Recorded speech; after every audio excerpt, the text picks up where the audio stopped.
Trauma research cannot remain siloed in academia. Its power lies in shared knowledge that fuels systemic change. CTRR invites clinicians, researchers, community advocates, the general public, and policymakers to join us in building a future where recovery is the norm, not the exception, and where resilience is nurtured in every neighborhood. Together, we can transform trauma's long shadow into a catalyst for growth, equity, and collective thriving. Today, we'll be exploring the topic of worthlessness, what it is, where it comes from, how it affects individuals, and most importantly, how we can help people heal and rediscover their value.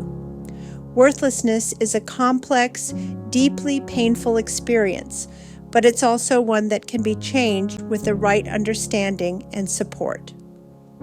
Worthlessness refers to an intense, pervasive feeling that one has no value or significance. It's deeper than just low self-esteem or a bad day.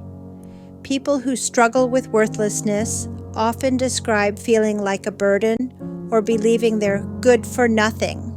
This experience is often central to depression and other mental health concerns. So, what does worthlessness look like? Common signs include persistent self-criticism, excessive guilt, or shame. Individuals may come to believe that their life lacks meaning or value. As a result, they often withdraw from relationships and activities they once enjoyed. Feelings of hopelessness and even suicidal thoughts can also be present. People struggling with worthlessness may not talk about it directly. Watch for patterns of self-blame, isolation, or giving up on things they once valued. The roots of worthlessness are often complex. For many, it begins with childhood experiences, maybe neglect, criticism, or trauma. Rejection or bullying in school, repeated failure, or even ongoing stress can reinforce this feeling. Worthlessness is also shaped by societal and cultural messages like stigma or discrimination, and is closely linked with mental health conditions such as depression.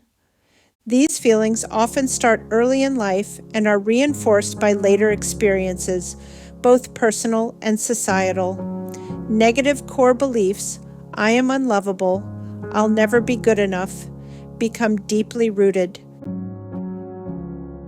Worthlessness is recognized as a key symptom of major depressive disorder and is also common in anxiety, PTSD, and certain personality disorders. Clinically, it's especially dangerous when combined with hopelessness and suicidality. For those experiencing it, worthlessness isn't just a feeling, it's a red flag for significant distress and risk. Worthlessness is not just a passing feeling. In clinical terms, it's a major warning sign, especially when paired with hopelessness.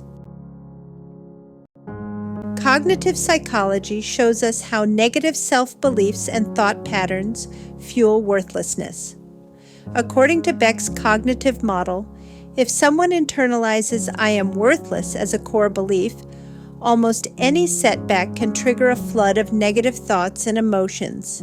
These automatic thoughts reinforce the pain and make it hard to break the cycle without help. Therapy often aims to uncover and challenge these beliefs, helping people recognize that worthlessness is not a fact, but a feeling shaped by experience. Society shapes how we see ourselves. Messages that devalue certain groups or experiences can become internalized, fueling worthlessness.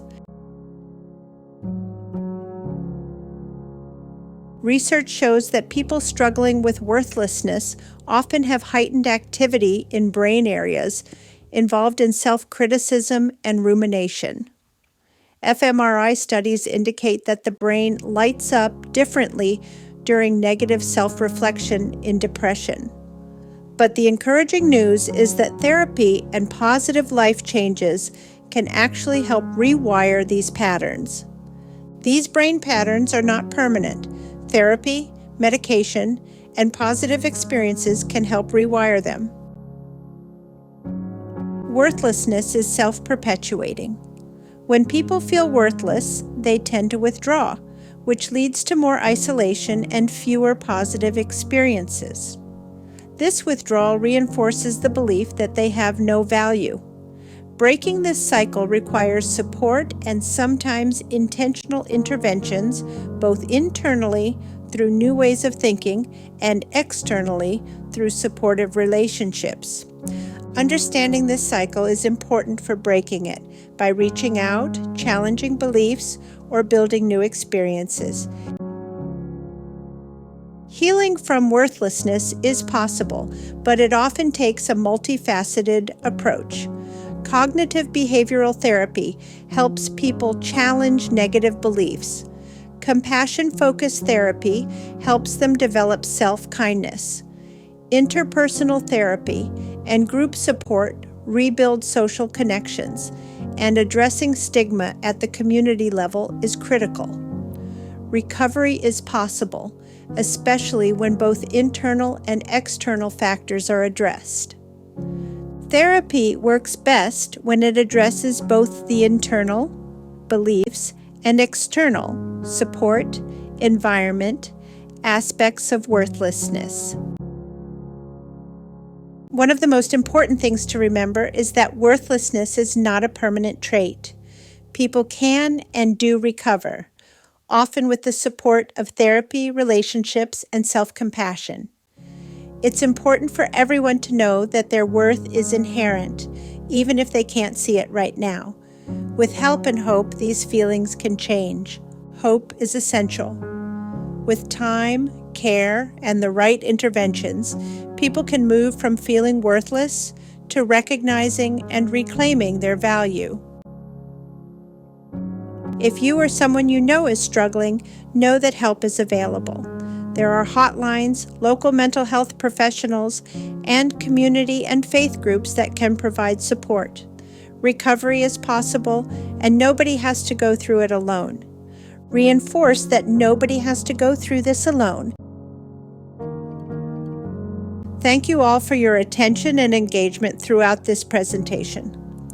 Addressing the complex topic of worthlessness isn't always easy, but your openness to learning and reflecting is an important step toward understanding and supporting ourselves and others. Remember, each of us has inherent worth and the capacity for growth and resilience, no matter our past experiences or current struggles. If you have any questions, need resources, or just want to continue the conversation, please don't hesitate to reach out.